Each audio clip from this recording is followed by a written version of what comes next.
नमस्कार दोस्तों, मैं के आपके सामने फिर हाजिर हुआ हूँ श्रीमद् भागवत गीता की सीरीज का आज का वीडियो आपके सामने प्रस्तुत करने के लिए। तो आइए शुरू करते हैं आज का ये वीडियो।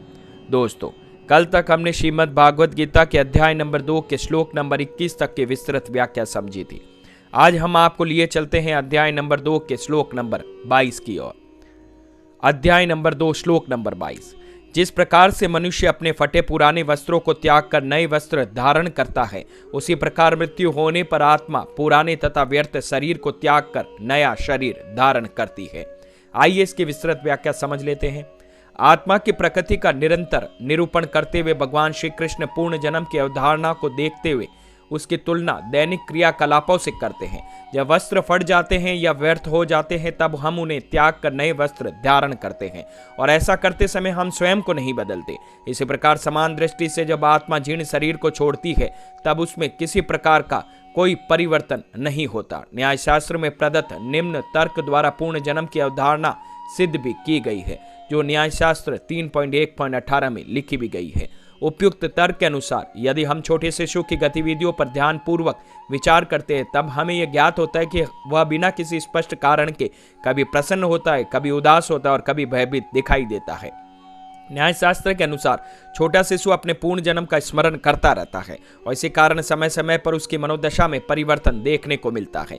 हालांकि जैसे जैसे उसकी आयु बढ़ती है, तब उसके मन मस्तिष्क में वर्तमान जीवन के संस्कार पूरी तरह से अंकित हो जाते हैं, तथा जिसके परिणाम स्वरूप उसके पूर्ण जन्म की स्मृतियां विलुप्त हो जाती है।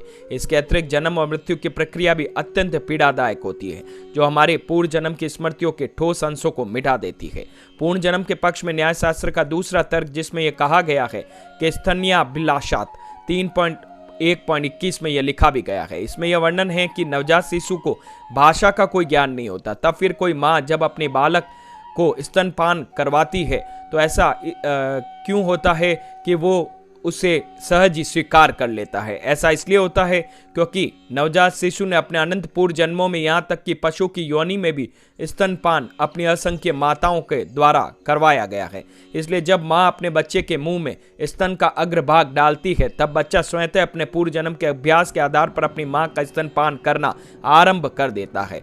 पूर्ण जन्म की अवधारणा को स्वीकार किए बिना मानव मात्र में भेद करना अनिर्वचनीय और तर्कहीनता है। उदाहरणार्थ, मान लो यदि कोई व्यक्ति जन्म से अंधा है, तब वह व्यक्ति यह कहे कि उसे ऐसा दंड क्यों मिला, तब इसका तर्क संगत उत्तर क्या होना चाहिए?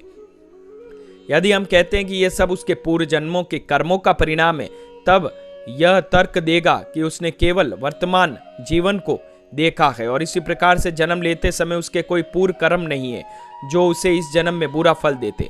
यदि हम कहते कि यह भगवान की इच्छा थी, तब यह भी अविश्वसनीय लगता है, क्योंकि अकारण करुणा करण भगवान जो सब पर बिना भेदभाव के करुणा करते हैं, और वे कभी किसी को अनावश्यक रूप से अंधा नहीं बनाना चाहेंगे।